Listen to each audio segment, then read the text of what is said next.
The courtroom was packed. The air inside was thick with tension, the kind that settled deep in the bones, heavy, suffocating, electric. Every seat was taken, every aisle filled with silent figures waiting for the moment that would decide everything. Reporters lined the back wall, cameras flashing, pens scratching against notepads. Outside, the muffled chants of protesters echoed through the halls, their signs raised high, some defending him, others demanding his conviction. And at the center of it all, Daniel Grayson. He sat at the defense table, his hands folded, his face calm. Decorated Marine, combat veteran, a man who had served his country with honor, risked his life for the people sitting in this very room. And yet, here he was, not as a hero, but as a defendant. The charges against him were severe: criminal trespassing, breaking and entering, destruction of property, assault.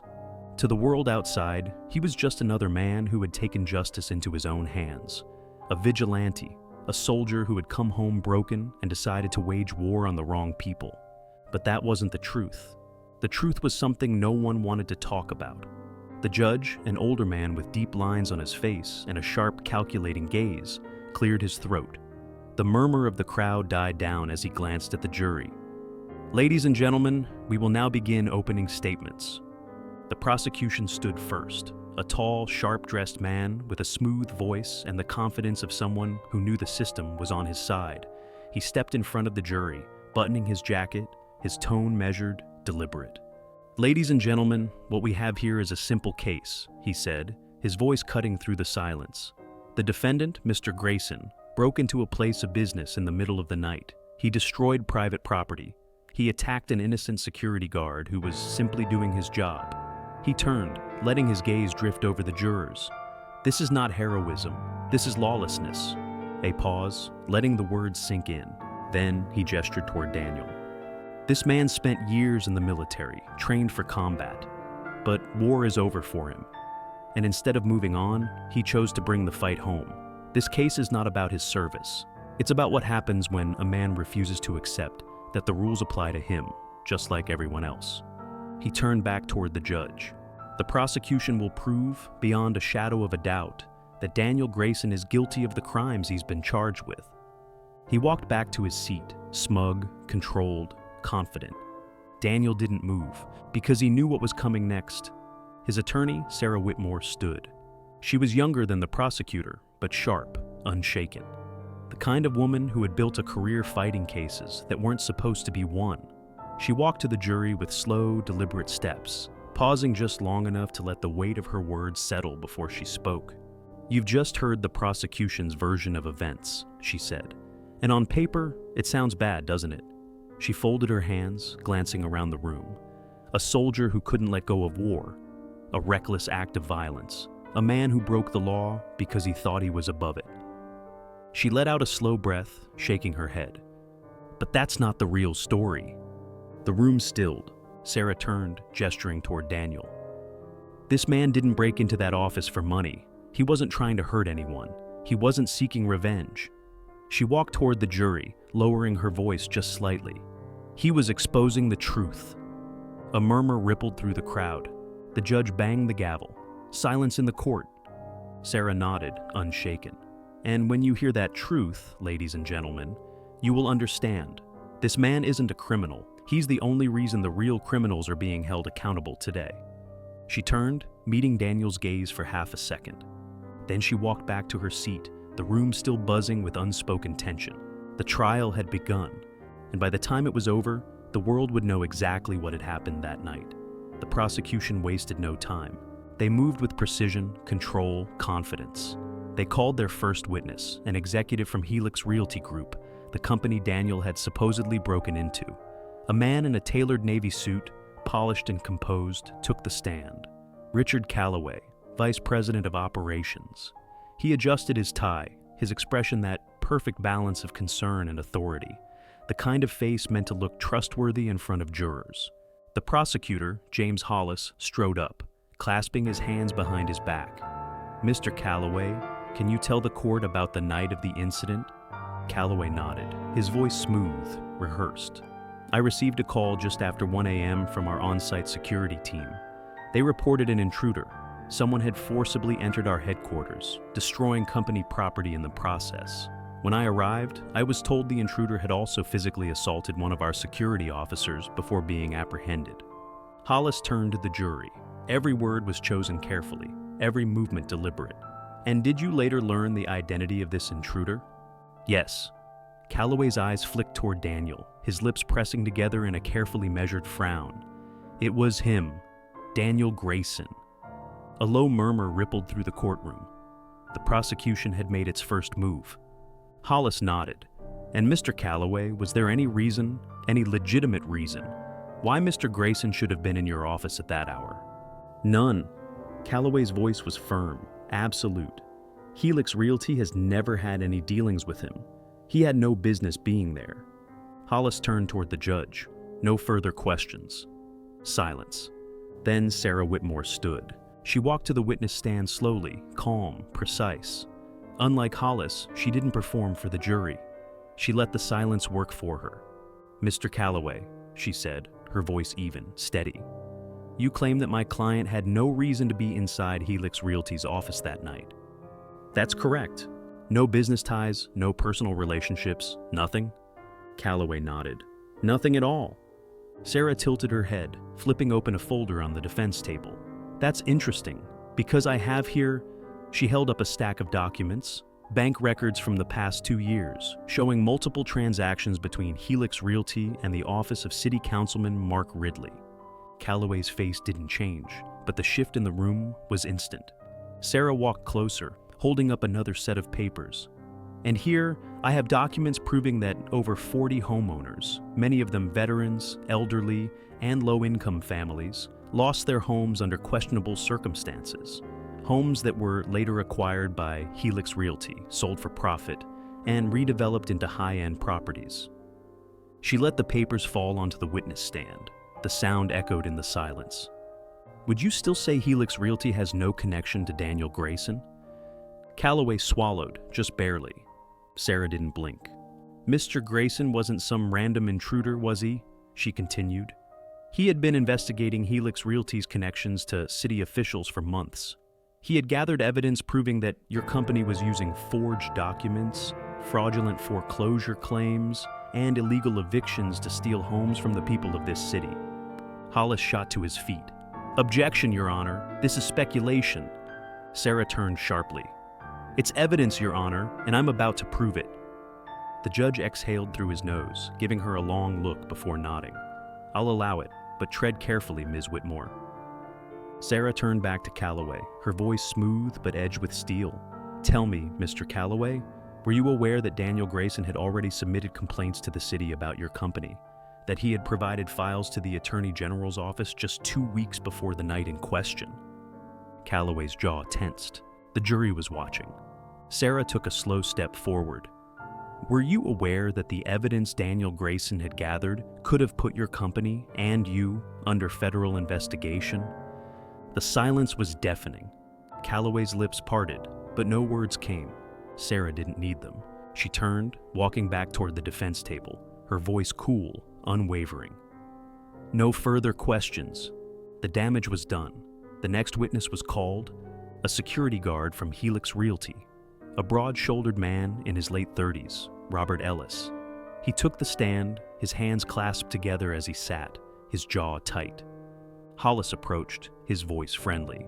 Mr. Ellis, you were working security the night of the incident? Yes, sir. And you had a direct altercation with the defendant? Ellis hesitated. Then he nodded. Yes. Can you describe what happened? Ellis shifted in his seat. I was doing my rounds when I heard something from the second floor. I went to check it out and saw a man, Grayson, going through the file cabinets. And what did you do? I told him to stop, told him I had to call it in. Ellis looked at Daniel. His expression wasn't hostile. He told me he wasn't there to steal anything, said he had proof of something bigger. I didn't believe him, so I tried to detain him. Hollis nodded. And what happened next? Ellis exhaled slowly. I got overpowered. A few gasps rippled through the room. Hollis smiled slightly. You're a trained security officer. Are you saying the defendant used force against you? Ellis hesitated. His hands tightened, and then he looked directly at Daniel. "No," he said. "He didn't attack me. He defended himself. There's a difference." The room shifted. Hollis stiffened. "But you sustained injuries?" "I grabbed him first," Ellis interrupted. "And he could have hurt me a lot worse if he wanted to. But he didn't. He just got me off him and ran." Silence.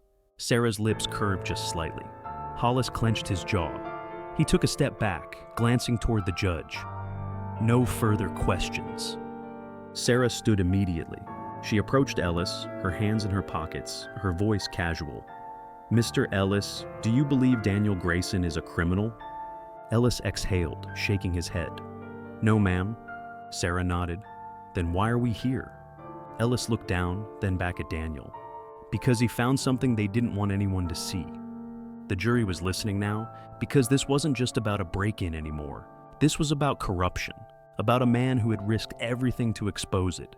And for the first time since the trial had started, it wasn't Daniel Grayson on trial anymore. It was Helix Realty, and everyone in the courtroom knew it. The prosecution was losing control. What started as a clear-cut case of criminal trespassing was now unraveling into something much bigger. A corporate scandal, a fraud investigation, a conspiracy buried beneath legal documents and bank transfers. And the jury felt it. Their faces, once skeptical, were now uncertain. Some leaned forward, taking notes. Others exchanged glances. The momentum had shifted, and Hollis knew it. But the prosecution wasn't giving up yet. Hollis stood, adjusting his tie, gathering his composure. "Your Honor, at this time, the state would like to call its final witness, Detective Ray Maddox." The door at the side of the courtroom opened, and a grizzled-looking cop in his late 50s stepped inside. He wore a gray suit, his badge clipped to his belt, his gait slow, but sure as he walked to the witness stand. Daniel recognized him immediately. Maddox had been the lead detective on his case, the man who had arrested him. Hollis approached, voice calm, controlled. "Detective Maddox, can you describe your role in the events of the night in question?" Maddox settled in his seat, rubbing a hand over his jaw before answering. "I was assigned to the case after the arrest, reviewed the security footage, processed evidence, took statements from the officers on the scene." Hollis nodded, turning slightly toward the jury. "And in your professional opinion, did Daniel Grayson commit a crime?" Maddox exhaled slowly. "According to the law, yes." A ripple of murmurs ran through the courtroom. Sarah tensed but didn't react. Hollis pressed on. "And what law did he break?" "Breaking and entering, trespassing, destruction of property." Hollis paused. Let the words sink in. "So, would you say this was a clear case of a man taking justice into his own hands?" Another beat of silence. Maddox's jaw tightened. "No." Hollis froze. "Excuse me?" Maddox leaned forward slightly, elbows resting on the stand. "I said no, because the real crime here isn't what Daniel Grayson did that night. The real crime is what he uncovered." The courtroom exploded. Gasps, whispers turning into full conversations. The judge banged his gavel. "Order! There will be order in this courtroom." Maddox didn't waver. Sarah rose immediately. "Your Honor, if the prosecution has no further questions, I would like to cross-examine the witness." The judge nodded, rubbing his temple. "Proceed, Ms. Whitmore." Sarah approached, her movements slow, measured. The entire room was watching now. "Detective Maddox, when you were assigned to this case, did you have access to all of the evidence against my client?" "Yes." "Did you review the files Helix Realty claimed were destroyed?" "I did," Sarah nodded. "And what did you find?" Maddox hesitated, just for a fraction of a second. Then, he reached into his suit pocket and pulled out a USB drive. Sarah arched an eyebrow. "Detective?" Maddox turned toward the judge. "Your Honor, I'd like to submit new evidence into the record." The judge leaned forward. "Explain." Maddox took a slow breath. "After reviewing the case, I dug deeper. I pulled metadata logs from Helix Realty's servers and discovered something that hadn't been disclosed to the defense. A set of deleted files, ones that weren't supposed to exist anymore." He held up the drive. "Inside are financial records linking Helix Realty to over a dozen fraudulent foreclosure cases. This," he glanced at Daniel, then back to the judge, "is what he was looking for that night. This is what he risked everything for." Silence. Then Hollis shot to his feet. "Objection." Your Honor, this is highly irregular. This evidence should have been disclosed prior to trial. Sarah turned, voice sharp. You mean the evidence your office conveniently never found? The judge sighed, pinching the bridge of his nose. Ms. Whitmore, are you asserting prosecutorial misconduct? Sarah folded her arms. I'm asserting that this case was built to bury Daniel Grayson before the truth could ever come out. Hollis turned red. Your Honor? But the judge held up a hand. Then he turned toward Maddox. Detective, is this evidence legitimate? Maddox nodded. It's verified. I had an independent forensic analyst recover and authenticate the files. The judge leaned back, exhaling slowly. Then, after a long pause, he turned back to Sarah. Ms. Whitmore, he said, I think it's time we reconsider exactly who the defendant in this case should be. The courtroom erupted.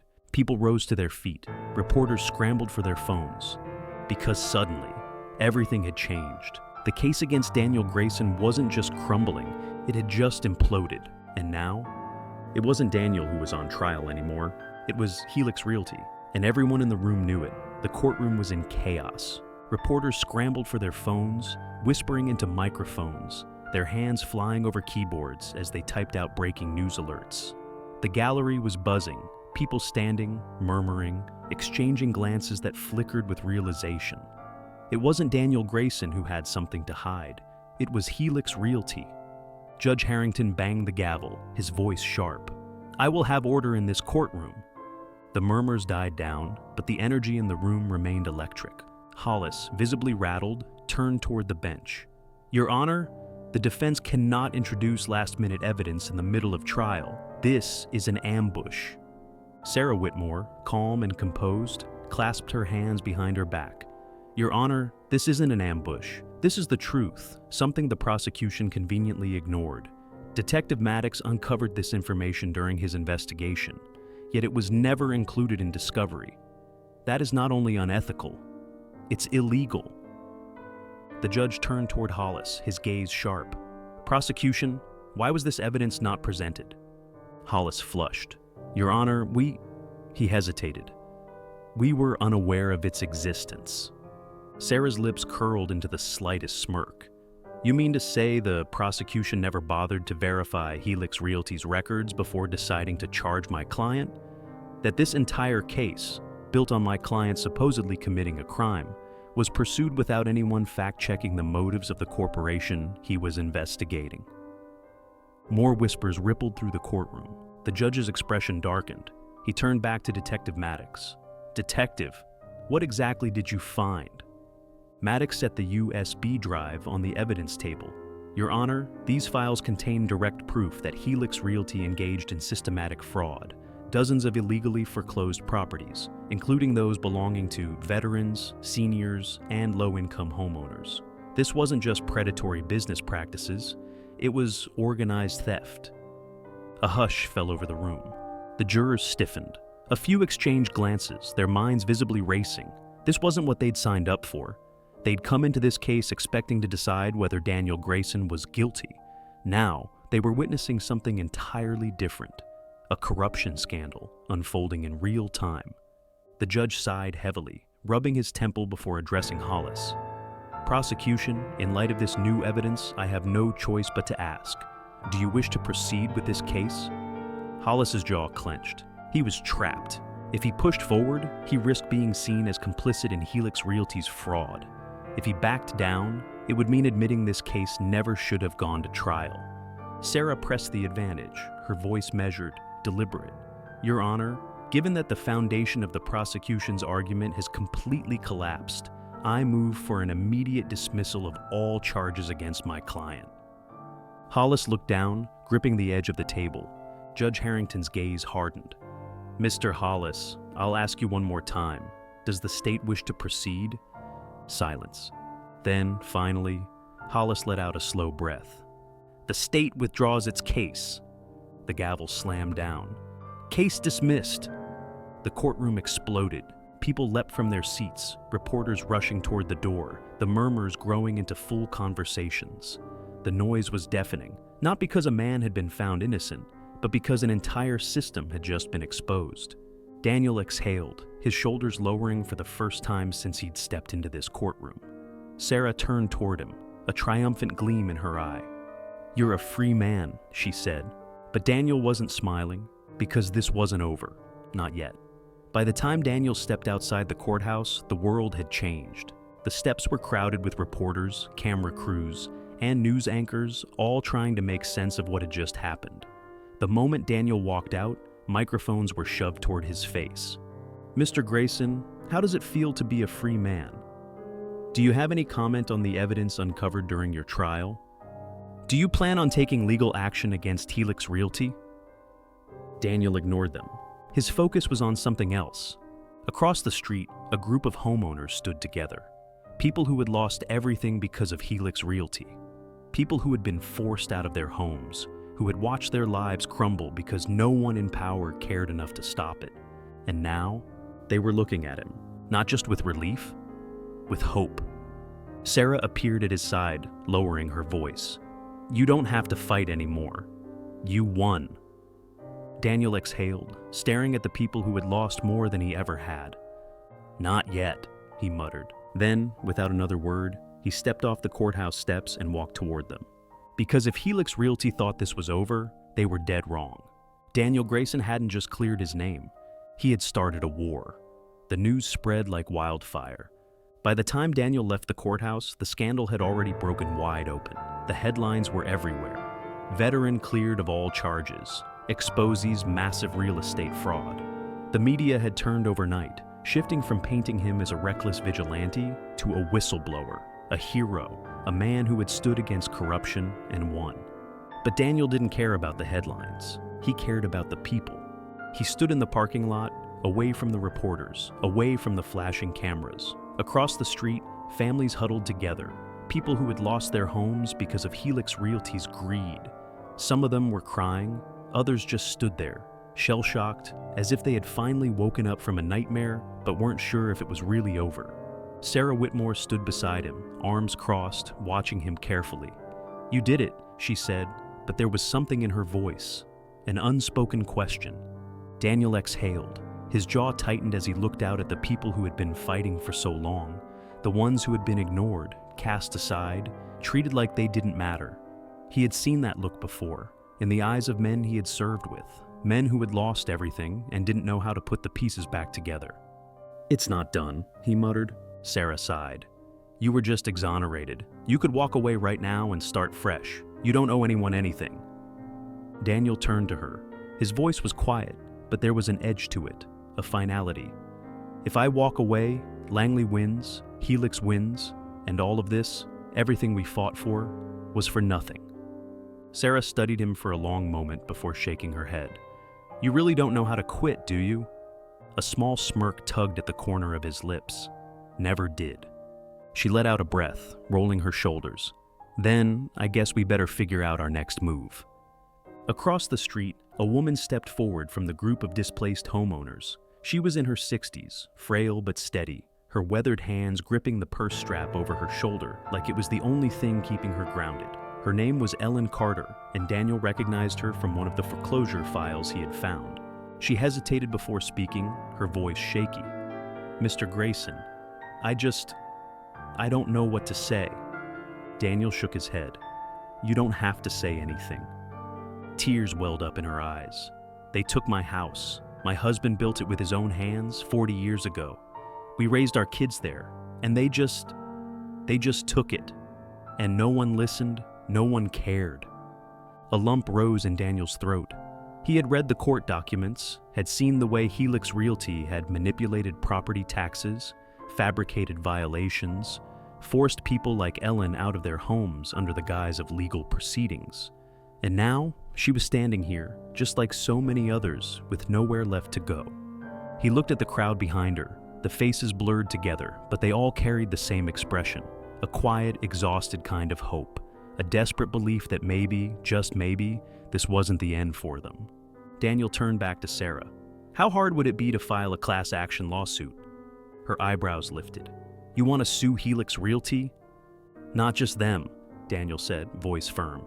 "The banks, the city council, every single person who had a hand in this." Sarah let out a slow breath. "It'll be a fight." Daniel nodded. "Then let's fight." The words settled between them, heavy and unshakable. Ellen Carter wiped at her eyes. "You really think we can win?" Daniel turned back to her, his expression unreadable. "I think they're finally scared, and that's a start." The group of displaced homeowners didn't cheer, didn't celebrate. They just stood a little taller, their shoulders a little less heavy, because for the first time in years, they weren't alone. Daniel Grayson had fought battles before, but this one was personal. The first lawsuit was filed within a week. Daniel sat in Sarah Whitmore's office, watching as she slid a thick stack of documents across the desk. The words Grayson et al. Versus Helix Realty Group were printed in bold across the top, along with a long list of co-defendants, real estate executives, city council members, even a few bank officials who had rubber-stamped fraudulent foreclosure claims. This wasn't just a case, this was an all-out war. Sarah leaned back in her chair, rubbing her temples. "You realize what this means, don't you?" she said. "They're going to fight this. They have money, connections, and lawyers who get paid more in a month than I make in a year." Daniel picked up the document, flipping through the pages. "They've had their turn," he muttered. "Now it's ours." Sarah studied him for a moment before shaking her head. "You don't do things halfway, do you? Not when people's lives are on the line." She sighed, rolling her shoulders. "Then I guess we're doing this." The first press conference was held in front of City Hall. Daniel didn't want to be there. He didn't like cameras, didn't care for reporters twisting words into headlines. But this wasn't about him. This was about the people who had lost everything. Ellen Carter stood beside him, hands trembling slightly as she clutched a copy of the lawsuit. To her right was Mark Davis, a former steelworker who had lost his house after Helix Realty had forced him into default over a non-existent zoning violation. Next to him, a young mother, Rachel Lawson, who had been evicted from her apartment with her 2 kids when Helix had bought out her building and tripled the rent overnight. They weren't just numbers on a lawsuit, they were people, and today, their voices were going to be heard. The cameras flashed as Sarah stepped up to the podium. Her voice was sharp, steady, cutting through the humid afternoon air like a blade. For too long, Helix Realty has operated under the guise of legal business practices while preying on the most vulnerable members of our community. This lawsuit isn't just about recovering lost homes. It's about holding them accountable. It's about showing that no corporation, no bank, no corrupt city official is above the law. Reporters started shouting questions, but Sarah ignored them, stepping aside. She turned to Daniel, giving him a small nod. He exhaled, then stepped forward. The murmurs quieted. He wasn't a politician, wasn't a lawyer, but people listened when he spoke. "I didn't come back looking for a fight," Daniel said, his voice carrying over the crowd. "I came home looking for peace, but what I found was a town that had been gutted, a community that had been stolen from, families that had been forced into the streets while the people responsible sat in high-rises counting their profits. And when I tried to expose the truth, they put me on trial for it." A murmur spread through the crowd. The trial was still fresh in people's minds, still raw. Daniel's hands tightened around the edge of the podium.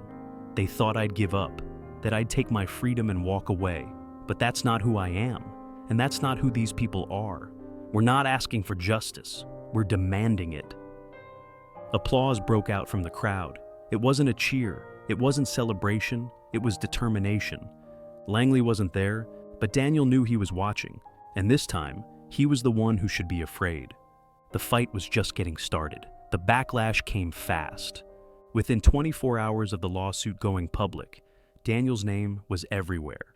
The media split down the middle, some outlets calling him a hero, a man who had exposed corporate corruption and fought for those without a voice.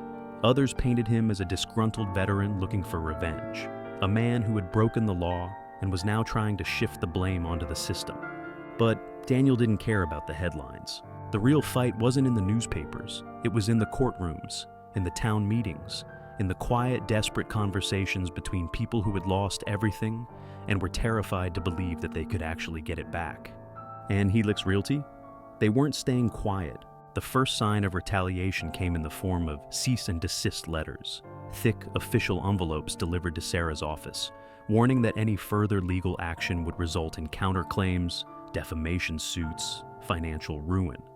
She barely glanced at them before tossing them into the trash. "They're bluffing," she muttered. "They're scared. That means we're doing something right." Then came the pressure. Bank accounts belonging to some of the plaintiffs were suddenly flagged for investigation. Property records vanished from public databases. Utility bills skyrocketed overnight for the few remaining homeowners fighting to keep their houses. It was all quiet, subtle, the kind of corruption that wasn't written down but was understood by everyone who had ever been on the wrong side of power. Daniel saw it for what it was, a warning, but Helix had made a mistake. They thought they were dealing with frightened homeowners, with people who had spent years losing and would eventually accept their fate. They weren't ready for a man like Daniel Grayson. The next morning, he walked straight into City Hall. No appointment, no lawyers at his side, just him, his steel-eyed determination, and a stack of documents that Sarah had pulled overnight. The receptionist barely had time to react before he was already inside the main offices, pushing open the door to the town's records department. The man behind the desk, Harold Lindley, looked up, startled. "Can I help you?" "You can start by handing over the original property records for every home foreclosed in the last 5 years, Daniel said, his voice calm but carrying an edge that made the older man hesitate. Lindley blinked. I'm not sure Daniel dropped the papers onto the desk. "We already know Helix Realty was falsifying ownership claims. The only reason they were able to get away with it is because city officials let them.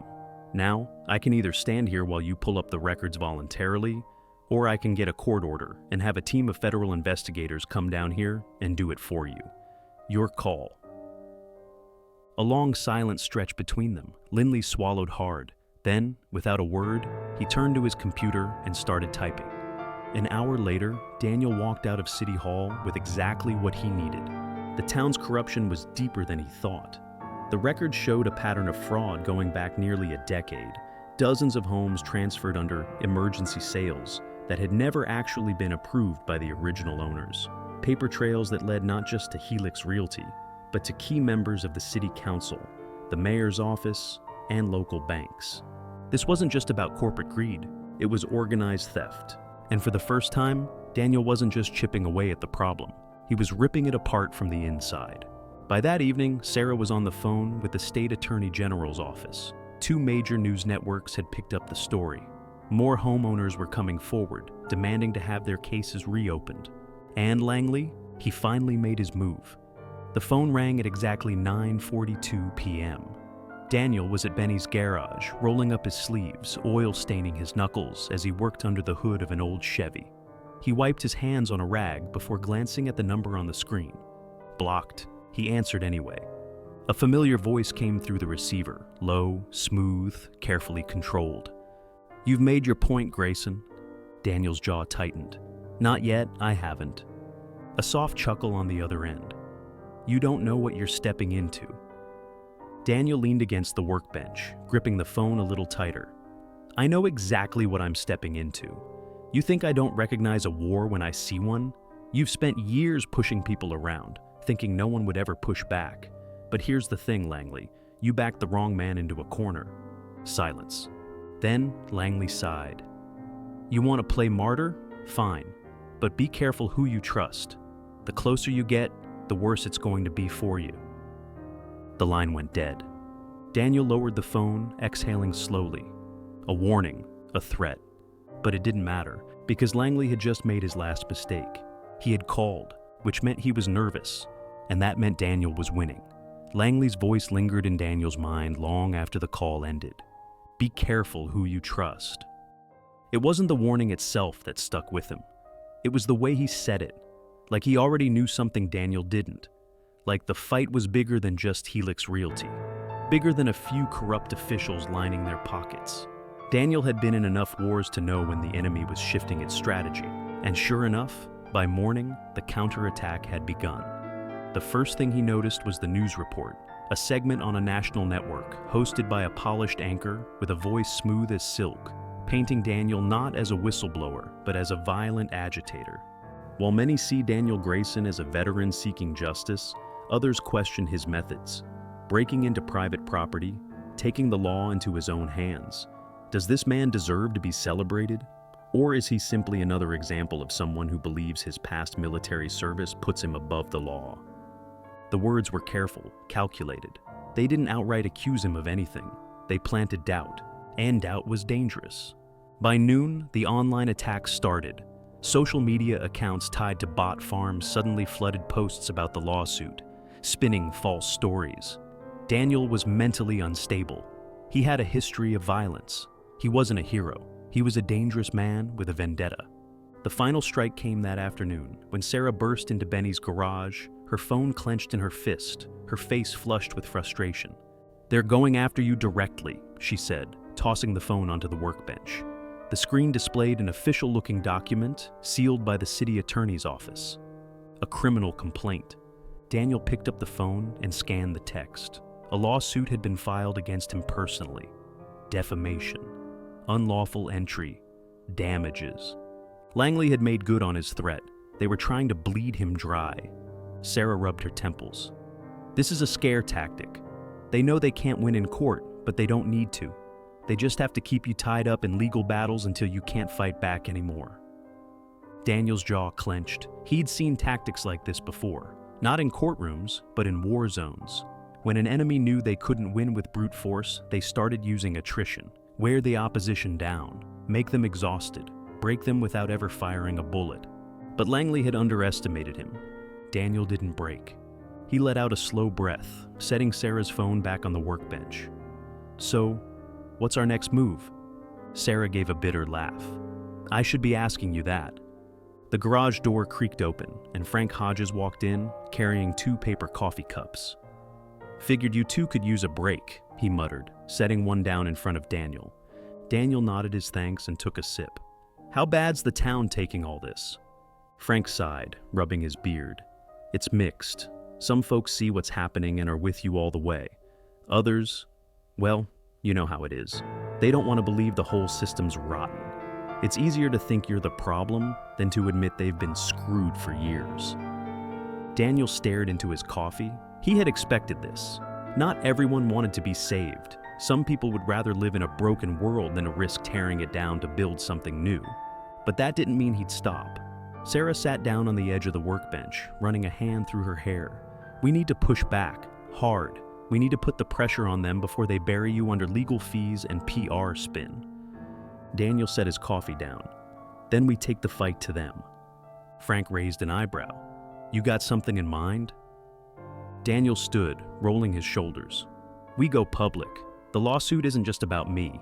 It's about all of them. Every family they stole from. Every veteran they pushed onto the street. We put them in front of the cameras, make them tell their stories. Langley wants to fight this in the press? Fine, let's give them something they can't spin." Sarah's eyes gleamed. "A town hall meeting." Daniel nodded. Not just a meeting, a reckoning. By nightfall, word had already spread. The meeting would be held in the community center, the biggest venue they could find. Every displaced homeowner, every family cheated out of their land, every person who had been waiting years for justice was invited. It wasn't just about the lawsuit anymore. It was about exposing everything. Daniel stood outside the garage as the sun dipped below the horizon, watching the streetlights flicker to life. He could feel the shift in the air. The fight was no longer just his. The town was waking up. And Langley? He wasn't ready for what was coming next. The town hall was packed. By the time Daniel arrived, the community center was already overflowing with people. They filled the rows of metal folding chairs, lined the walls, and stood pressed against the back doors, desperate to hear what was coming next. The air inside was thick with anticipation, a slow-burning anger mixed with something even more powerful: hope. Sarah stood at the front, shuffling through a stack of legal documents, her jaw tight. Frank was at the back, leaning against the wall with his arms crossed, keeping an eye on the crowd. Ellen Carter sat in the front row, hands folded in her lap, waiting. And Daniel? He stood near the entrance, watching as the last few stragglers pushed inside, their faces tight with exhaustion, with grief, with years of loss written into the lines around their eyes. These were people who had been fighting battles no one ever saw. Single mothers evicted with nowhere to go. Elderly couples forced out of homes they had lived in for decades. Veterans whose only mistake was trusting the system that had abandoned them the moment they no longer had a uniform on their backs. These were the people Langley and Helix Realty had counted on to stay silent. But they weren't silent anymore. A microphone screeched as Sarah tapped it, the sound snapping through the air like a gunshot. The murmurs quieted. She cleared her throat and glanced at Daniel before turning to face the crowd. "I don't think I need to tell you why we're here," she said. "Every single person in this room knows what's been happening to this town. And for years, we've been told there's nothing we can do about it." She lifted a stack of papers. "But that was a lie. This lawsuit? This isn't just about Daniel Grayson. This is about all of you. Every name on this list is a family that was robbed, a home that was stolen, a life that was turned upside down." A ripple of murmurs ran through the crowd, people nodding, some whispering to each other, others just staring straight ahead, listening. Sarah exhaled sharply. Helix Realty, the banks, the city council, they thought they could get away with this. And why wouldn't they? No one stopped them before. No one fought back. But that ends tonight. She turned toward Daniel. Because now, we have the truth. And we're not going to let them bury it. She stepped aside and handed him the microphone. Daniel took it slowly. His grip tightened around the metal, his heart steady as he turned to face the crowd. He had fought battles before, on foreign soil, against enemies he could see, men who had looked him in the eye as they pulled the trigger. But this was something else. This was a different kind of war, and these people, they weren't just casualties, they were soldiers. He let the silence stretch before finally speaking. His voice wasn't loud, but it carried. "I served my country for 15 years, he said. 15 years of war, of watching good men die, of believing that when I came home, I'd be coming back to something worth fighting for." He scanned the room. "But when I got here, I saw the truth. I saw families thrown into the street, veterans with nowhere to go. I saw a town being bled dry by men in suits who never lifted a finger to earn the power they had. And I did what I was trained to do." His jaw clenched. "I fought back." A murmur ran through the room. He lifted his chin. "I wasn't supposed to win. They thought they could throw me in a courtroom and make me disappear, but they failed, and now they're trying something else. They want to discredit me. They want to make you believe this is just about me, that this lawsuit is just one man looking for revenge." His voice sharpened. "But look around you. This isn't about me." Ellen Carter rose from her seat. "This is about my home," she said, her voice shaking but steady. Another man stood beside her. "This is about my business." One by one, people got to their feet. "My husband died fighting for this country, and they took our house the year after. I lost everything because of their lies. They told me I was crazy when I said something was wrong with my mortgage. They threatened my family when I tried to fight back." Daniel's chest tightened. This was it. This was what Langley feared, not Daniel Grayson alone, not a single lawsuit or a courtroom fight. But this, a town standing up. The doors at the back of the hall swung open, and Langley walked in. The energy in the room shifted instantly. The murmurs stopped. A collective breath was held. The man himself, dressed in a dark suit, his presence slick, oozing confidence that wasn't as unshakable as it had once been. He stepped inside slowly, flanked by two other men, his lawyers. Daniel handed the microphone back to Sarah. He didn't need it anymore. Langley stopped near the back, just far enough away to keep an air of detachment, but close enough that the message was clear. He wasn't hiding. He wasn't sending his men this time. Daniel locked eyes with him. Langley smirked, a slow, calculated expression meant to make it seem like he still had control, like this wasn't slipping through his fingers. But Daniel saw it, the slight clench in his jaw, the way his shoulders were just a little too tight, the fear buried beneath the surface. Langley spoke first. "You're making a mistake, Grayson." His voice was smooth, just loud enough for the room to hear. "I'm not your enemy." Daniel took a step forward. "Tell that to Ellen Carter. Tell that to the men and women you stole from. Tell them you're not the reason their homes are gone." Langley let out a soft chuckle. "You don't get it, do you? This town was already dying. I didn't kill it. I saved what I could. What you're doing now, it's reckless. It's going to hurt more people than it helps." Daniel's hands curled into fists. "You didn't save anything. You picked it clean like a vulture." Langley sighed and shook his head. "This lawsuit? It won't end the way you think it will. The courts don't care about sob stories. The press moves on. And eventually, you're going to realize that all this fight was for nothing." Daniel took another step. "You want to know the difference between you and me, Langley?" His voice dropped just slightly, enough that only the people closest could hear. "I don't walk away from a fight." The smirk twitched, just for a second. And in that moment, Daniel knew. Langley was scared, not because of him, because of the town, because of the people behind him who weren't afraid anymore. Langley turned without another word, pushing past his lawyers as he left. Daniel watched him go, knowing this wasn't over. The real fight was just beginning. But for the first time, Langley knew something he had never believed before. He wasn't untouchable.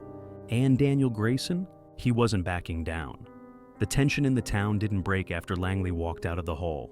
If anything, it thickened, stretching over the following days like a storm waiting to crack open. People whispered in the coffee shops and hardware stores, at the gas station pumps. For the first time, the town wasn't just talking about Helix Realty's corruption. They were talking about what came next. Daniel felt it everywhere he went. At Benny's garage, where truckers and mechanics passed him nods of respect they wouldn't have dared a few weeks ago. At the diner, where Mary gave him coffee on the house with a knowing look, like she understood that things were shifting. Even at the grocery store, where older folks who had spent years keeping their heads down now looked him in the eye. Fear was still there, but it was different now. It wasn't the fear of a town too beaten down to fight. It was the fear of what happened when you stood up against a man like Langley. And the first blow came 3 days later. It started with a fire. Daniel was in the middle of working on a truck at the garage when Frank came storming through the doors, his face red, his breathing heavy. "You need to get downtown, now." Daniel wiped his hands on a rag, already moving. "What happened?" "Helix Realty office. It's on fire." Daniel's stomach dropped. He tossed the rag aside, grabbed his jacket, and was out the door before Frank could say another word. By the time he got downtown, the damage was done. The 2-story brick office, Langley's main headquarters in town, was engulfed in black scorch marks, smoke still curling from the shattered windows. Fire trucks surrounded the street, flashing lights bouncing off the crowd that had gathered. People whispered in hushed, urgent tones. Daniel barely made it to the barricade before Sarah appeared at his side, looking pale, her phone clenched in her hand. "This is bad," she muttered. Daniel stared at the wreckage. "Is anyone hurt?" "No, it happened late last night. No one was inside." She exhaled, rubbing her temple. "But you already know what they're gonna say." Daniel did. And sure enough, within the hour, Langley's lawyers were already on TV. He stood in front of the wreckage, sleeves rolled up, the perfect picture of a man pretending to be the victim. The cameras caught everything. The flames still smoldering behind him, the police milling around, the carefully crafted concern in his expression as he spoke. "This is what happens when people let emotions override the law," Langley said, voice smooth, polished. "This town has been poisoned by anger and misinformation, and now, innocent businesses are being destroyed. We need to ask ourselves, who benefits from this? And more importantly, who's responsible?" Daniel shut off the TV before the next words even left his mouth. He already knew what was coming. Less than an hour later, the sheriff showed up at Benny's garage. Daniel was under investigation, not charged, not arrested, but under investigation for arson. They weren't even being subtle anymore. Frank paced in the office, muttering curses under his breath, while Sarah grilled the sheriff. "You don't have anything," she snapped. "No evidence, no cause, no witnesses." Sheriff Mercer sighed, exhausted, like a man who knew he was being forced to play a game he didn't want to be part of. "Doesn't matter. The order came from the DA's office. They're calling for a full investigation." Daniel sat quietly in the corner, watching, listening. They weren't trying to convict him, not yet. They were trying to slow him down, tie him up in legal battles, make him defend himself instead of fighting them. Langley was playing dirty now, and Daniel wasn't going to let him win. He stood, grabbing his jacket off the back of his chair. "Come on." Sarah frowned. "Come where?" Daniel's jaw tightened. "To the press." Because if Langley wanted to play this game in public, Daniel would make sure everyone saw exactly what he was doing. By sunset, Daniel was standing on the courthouse steps, facing a swarm of reporters. The cameras rolled as he met their gaze, his voice calm, steady. "I didn't set that fire," he said simply. "And I think Langley knows that." Murmurs spread through the crowd. Daniel exhaled. "But let's ask the real question here. Why would I burn down a building full of evidence? A building that holds the very documents proving Langley's corruption? Who actually benefits from that?" The murmurs turned into conversations. Doubt. That was all Daniel needed. Langley thought he could spin this, paint himself as the victim, turn Daniel into the villain. But he had made a mistake. He had given Daniel a spotlight. And now, Daniel was going to use it. Because this wasn't just a fight anymore. It was a war. The town had reached its boiling point. After the arson accusation, after the smear campaign, after everything Langley had thrown at him, Daniel wasn't backing down. The people weren't either. Every day the energy in Harlow Ridge shifted. More voices, more support. More people realizing they had nothing left to lose by standing up. And Langley, he was running out of options. Daniel felt it before he saw it, the desperation creeping into Langley's strategy. The threats became more reckless, the lies more obvious. The power he once held over the town, over the courts, over the people, it was slipping. And then Langley made his last move. It came in the form of an offer. Daniel was locking up the garage late one night when a sleek black car rolled up beside the curb. The door opened, and a man in a charcoal suit stepped out. Langley's lawyer. Not some low-level corporate drone, but one of his top guys, the kind of man who specialized in making problems disappear. He didn't introduce himself, didn't need to. He walked up to Daniel like they were old friends, his smile sharp and empty. "You've made quite a mess," he said casually. Langley respects that. Not many people have the nerve to go toe-to-toe with him. Daniel didn't respond. The lawyer pulled an envelope from his pocket. "Let's skip the dramatics. We both know how this ends. You could spend years fighting this, draining your resources, watching your friends and neighbors lose everything in the process. Or," he extended the envelope, "you could take this, walk away. No more lawsuits, no more trials. You leave Harlow Ridge, and Langley makes sure you never have to worry about money again." Daniel took the envelope, flipping it open. $2 million. He stared at the number, then at the man in front of him. A year ago, he might have considered it. A year ago, before he came home to nothing. Before he saw how deep the corruption ran. Before he saw people like Ellen Carter thrown into the street. Before he realized this fight wasn't just about him. He folded the check, tucked it back into the envelope, and tossed it into the lawyer's chest. "Tell Langley to shove it." The lawyer didn't even flinch. He simply sighed, adjusting his tie. "That's a shame," he murmured. Then, after a brief pause, he added, "Be careful, Grayson. You might think you're winning, but when people like Langley start losing, they stop playing fair." Daniel watched as he climbed back into the car and drove off, his words lingering in the night air like a warning. This wasn't over. Not yet.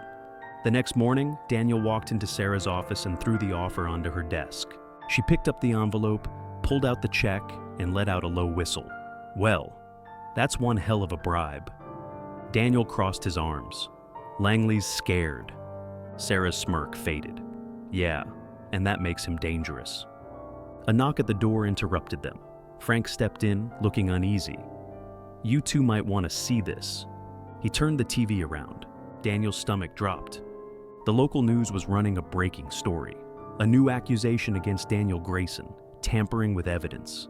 Langley wasn't trying to buy him out anymore. He was trying to bury him. Sarah's face paled as she read the scrolling news banner. "They're accusing you of fabricating documents in the lawsuit." Daniel exhaled slowly, anger simmering beneath his skin. Langley was done trying to stop him in the courtroom. Now, he was coming for him directly. This was the final move. And Daniel, he was ready. The town was watching. Every news station ran the same story.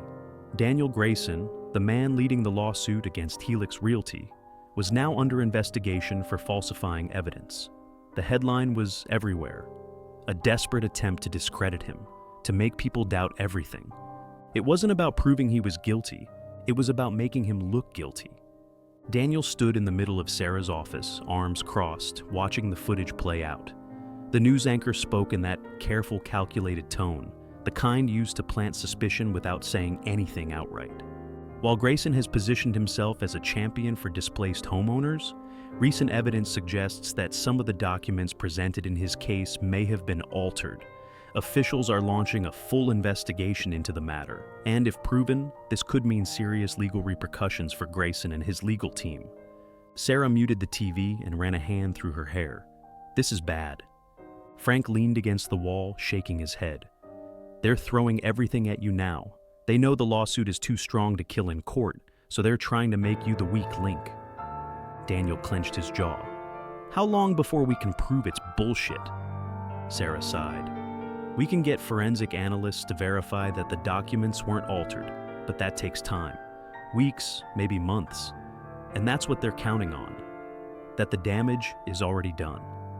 People will start questioning the case. The plaintiffs might pull out. And by the time we clear your name, they'll have already won in the court of public opinion. Daniel exhaled slowly, eyes narrowing. Then we don't wait. Sarah frowned. What are you thinking?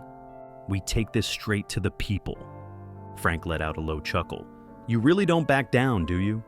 Daniel grabbed his jacket. Not when I'm right. Within an hour, he was back on the courthouse steps. The cameras were already there, reporters lined up, eager for a statement. This was exactly what Langley wanted, for Daniel to be on the defensive, scrambling to clear his name. But that wasn't going to happen. Not today. He stepped in front of the microphones, calm, steady. The reporters fell silent. They were expecting a man who was cornered. Instead, they got a man ready for war. I'm going to make this real simple, Daniel said, voice firm. Helix Realty and their lawyers have spent years lying to this town. They've stolen homes, destroyed lives, and when I exposed them, they tried to destroy me too. First, they tried bribery. When that didn't work, they tried threats. And now, he gestured toward the reporters. Now, they're fabricating charges against me because they know they're losing. Murmurs rippled through the crowd. Daniel held their gaze. I have nothing to hide. The documents we submitted are real. The lawsuit is real. And the people of this town? He glanced toward the crowd forming behind the cameras. Displaced homeowners, veterans, families who had lost everything. We are done being silent. We are done being afraid. A pause. A beat of silence that felt heavy with meaning. Then Ellen Carter stepped forward. She was small, frail, but her voice carried. They told me I had 30 days to leave the house I lived in for 40 years, she said. They told me it was legal, that there was nothing I could do. They told me I was crazy when I said something wasn't right. She lifted her chin, fire in her eyes. Daniel Grayson is the only one who listened, the only one who fought for us when no one else would. She turned toward the cameras, unshaken. And now they want to take him down? Well, I say no more. More voices rose from the crowd. They lied to us. They stole our homes. They don't get to win. The cameras turned from Daniel to the people. And suddenly, this wasn't just about him. It was about them. Langley had miscalculated. He had tried to turn Daniel into a villain. Instead, he had turned him into a movement. Daniel let the noise grow, let the weight of it fill the air, before stepping back up to the microphone one last time. We'll see you in court. Then he turned and walked away. Langley thought this was his last move, but he had just lost the game. Langley wasn't done yet. Daniel knew it the second the courtroom doors swung open and Langley stormed out, his legal team scrambling to keep up. The controlled arrogance he had carried for so long was gone, replaced with something sharper, meaner, desperation. Daniel stepped out onto the courthouse steps just in time to see Langley get into a waiting black car, his face tight, his phone already to his ear. He wasn't going home. He was planning something. Sarah stood beside him, arms crossed. He's not going to let this go. Daniel exhaled. I know. And sure enough, the counterattack came that night. A sudden legal motion filed in federal court, attempting to freeze the lawsuit under the claim that it was politically motivated. The kind of move that could tie them up in litigation for months, even years, if it went through. Then came the media spin. The same news anchors who had questioned Daniel before were suddenly spreading new rumors, claims that Daniel was backed by corrupt donors, that the case was nothing more than a stunt for publicity. The words were empty, but Langley didn't need the truth. He just needed confusion. But the real blow came at midnight. Frank called first. Daniel had just sat down with a beer at Benny's garage when his phone buzzed. He answered on the second ring. "Langley's skipping town," Frank said, voice tight. "Private plane, leaves in 2 hours." Daniel was already grabbing his keys. "Where's he going?" "Some offshore account's waiting for him. His people already started shredding documents at the Helix office. If he gets on that plane, he's gone." Daniel didn't hesitate. "Meet me at the airstrip." The tires screeched as he pulled out of the parking lot, engine roaring as he tore down the empty highway. The town blurred past him, neon signs flashing, streetlights cutting through the darkness. He had been in situations like this before, chasing a target, racing against time. But this wasn't war, this was justice. By the time he reached the private airstrip, Frank was already there. The gate was open, a single jet parked on the tarmac, its engines humming. Langley stood near the stairs, flanked by 2 of his men. Lawyers, maybe, or just hired shields. He looked up when he saw Daniel approaching, and for a moment, the smirk returned. "You're too late, Grayson," Langley said, voice calm. "This is bigger than you." Daniel didn't slow his steps. "You really think you can just walk away from this?" Langley sighed, shaking his head. "I didn't steal anything. I played the game. I played it better than everyone else. And now, you want to act like I'm the bad guy?" He gestured to the town behind them, the scattered lights on the horizon. "This place was dying before I ever showed up. I just took what was already rotting." Daniel's jaw clenched. "You destroyed lives." Langley chuckled. "And what are you going to do about it, soldier? Arrest me?" Blue lights flashed across the tarmac. Langley's smirk froze. Police cruisers pulled up behind Daniel, tires crunching against the asphalt. Doors swung open. Officers stepped out. Not the corrupt ones, not the ones Langley owned. These were state agents, federal prosecutors, people he couldn't buy.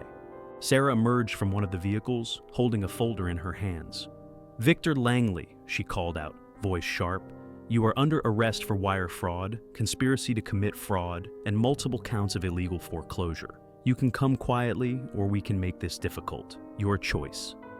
Langley turned slowly, his face paling as 2 officers stepped toward him.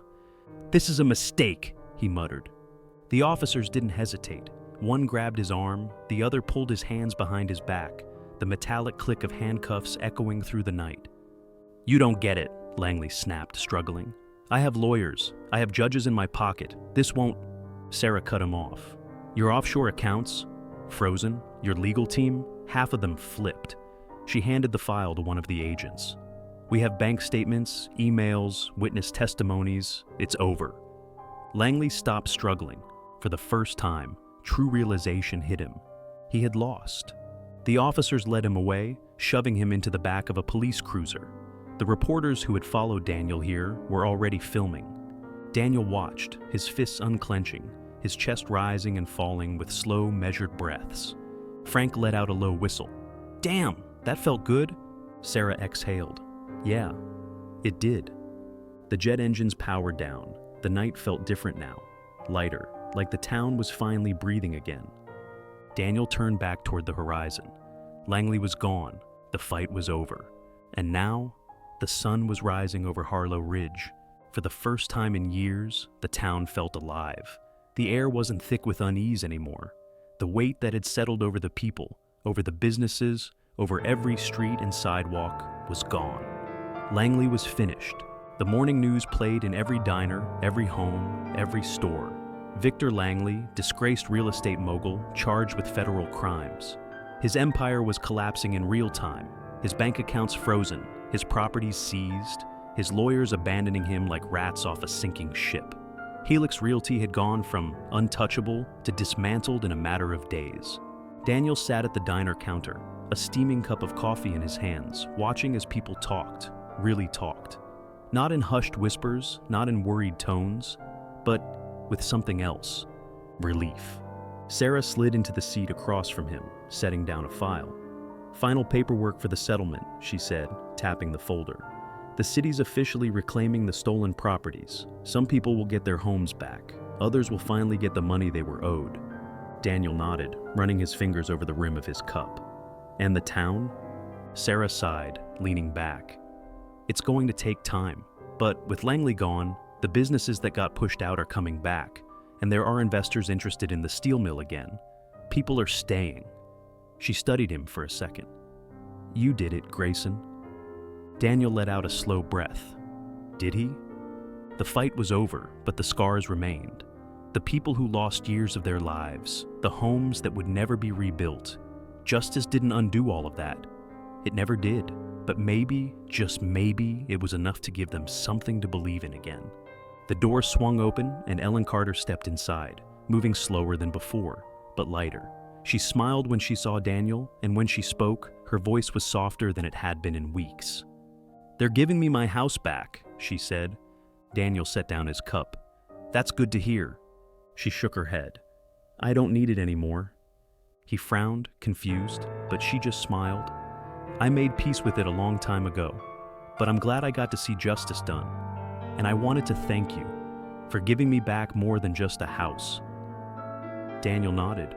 She understood what he did. This wasn't about reclaiming the past. It was about building a future. A truck rumbled past outside, men unloading supplies into the old mill. Across the street, a couple of boarded-up shops had fresh coats of paint and new signs going up. The town was waking up. And for the first time, Daniel didn't feel like he was just passing through. Sarah watched him for a long moment, then smirked. So, what now? You gonna stick around, play sheriff? Daniel chuckled. Not a chance. She rolled her eyes. Figures. Frank walked in, clapping Daniel on the back before dropping into the seat next to him. Got a new truck coming in. Some out-of-town guy says he needs a real mechanic, not some corporate shop. Daniel sipped his coffee. Guess we better not disappoint him. Sarah raised an eyebrow. So you were sticking around? Daniel didn't answer right away. He glanced outside, watching as the town slowly, finally, came back to life. Yeah, he said at last. I think I will. And just like that, Harlow Ridge had its peace, and so did he. The end.